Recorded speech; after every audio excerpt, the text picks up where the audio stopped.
In this stretch of the story, the Bunker household feels like it's running on two competing clocks at once.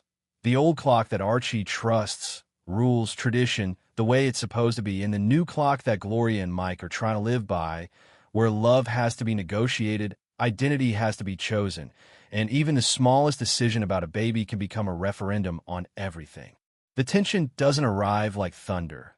It arrives like everyday noise. A baby's cry, a doorbell, a jacket being pulled off a hanger, a phone call that interrupts a private moment. But the result is the same. Everybody ends up arguing about what kind of family they are and what kind of world they're trying to prepare Joey for. The spark begins with something that should be simple and generous: donating old clothes for church. It's the kind of request that, in a calmer home, would be handled in 10 minutes. Pick a pile, fold it, give it away, feel decent about yourself. But the Bunkers don't do calm. Gloria arrives with the baby and tries to treat the church donation like an act of ordinary kindness. Edith is ready to help and fuss over Joey at the same time, hovering with her anxious tenderness and her unstoppable questions, the kind that make you laugh until you realize she's serious. Archie, however, hears the word poor the way other people hear the word tax. His head hurts, his patience is short, and he isn't interested in the moral lesson. He insists his clothes are too good to be given away, because in Archie's mind, your possessions don't just cover your body, they prove your rank. If the poor start wearing your rank, then what separates anybody from anybody? Gloria won't let that stand. She's not in the mood to let her father turn basic decency into a private property argument, especially not now. Not when she's trying to build a home of her own and raise a child who won't grow up thinking compassion is weakness. So she starts hunting through Archie's wardrobe with the determination of a daughter who has had enough speeches. Archie panics, not because the poor might get clothes, but because she targets something he values: his good mohair jacket.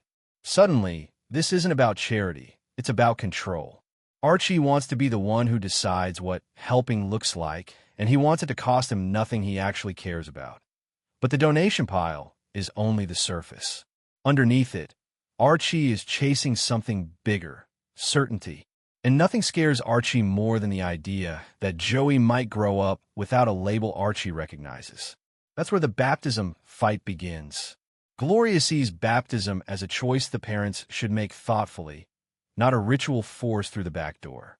Archie sees it as a protective stamp, like an insurance policy you take out before a storm. He doesn't describe it gently. He doesn't say, "I want the baby to have spiritual grounding." He frames it like a hard lesson the world teaches. People throw rocks at what they don't understand. The safest move is to belong to a group before anyone can target you. In Archie's logic, identity is a shield, and religion is the oldest shield there is. The problem is Mike and Gloria aren't buying the argument, and they're definitely not buying the method. Archie can tolerate disagreement when it stays theoretical, but he can't tolerate losing. And in a classic Archie move, he decides that if the parents won't agree, he'll simply outmaneuver them. That decision propels him into one of the most chaotic, revealing sequences. Archie goes to a church and tries to arrange a baptism without the parents' consent. The comedy is loud, but the motive underneath is serious. Archie is convinced the world is rotten, full of temptations and moral collapse, and he believes the baby needs protection immediately, today now, before it's too late. He tries to sweeten the deal with money, tries to talk like he belongs in the space, tries to force the universe into the shape that makes him comfortable. When he finally conducts the baptism himself in a way that is both absurd and strangely earnest, it feels like Archie's entire personality condensed into one moment. Stubbornness dressed up as faith, fear disguised as tradition, love expressed through control. While Archie is fighting the world in the name of Joey's soul, Mike and Gloria are fighting each other over something more immediate: their marriage. Parenthood has rearranged everything. Their days are measured in feedings, naps, and sudden cries that cut through the air like an alarm. Gloria doesn't get to clock out from being a mother, and Mike doesn't know where he fits anymore. He loves Joey. He loves Gloria. But he also feels like he's been pushed to the edge of his own life, standing outside the door of his own marriage, waiting for permission to enter. A private moment between them becomes a battleground because the baby's needs are always present, even when the baby isn't. Mike tries to create space for intimacy, time that feels grown-up, connected, and theirs. Gloria, exhausted and tuned to Joey's every sound, can't relax. Even the idea that Joey might be crying next door becomes a trigger she can't ignore. Mike insists she couldn't possibly hear it, that it's probably a cat, that she's imagining it. Anything to keep the moment alive. But Gloria calls anyway, and when she learns Joey is crying, she bolts. It's not a choice she makes to punish Mike. It's a reflex born from responsibility and love. Still, to Mike, it feels like a verdict. The baby wins every time. He explodes, not with cruelty, but with frustration that has been stacking up day after day. He tells her she can't do anything when Joey is crying, can't do anything when he's asleep, can't do anything ever. Gloria fires back with the reality Mike doesn't live. Her work doesn't end when he comes home. His day closes, hers continues, nonstop. In that argument, they're not just fighting about a moment on a couch. They're fighting about what their new life means and whether their marriage can survive the constant interruption of parenthood. This marital strain doesn't stay private for long, because in the bunker universe, privacy is a myth. Edith, in her gentle way, becomes an unexpected voice of experience, telling Gloria what nobody wants to hear. Love isn't only about being devoted to the baby. It's also about tending the relationship that created the family in the first place. Edith doesn't speak like a philosopher. She speaks like a woman who has lived through seasons of closeness and distance and understands that marriage is bigger than one feeling on one night. She tells Gloria there are two men in her life now, one big, one small, and both need attention. It's not a judgment.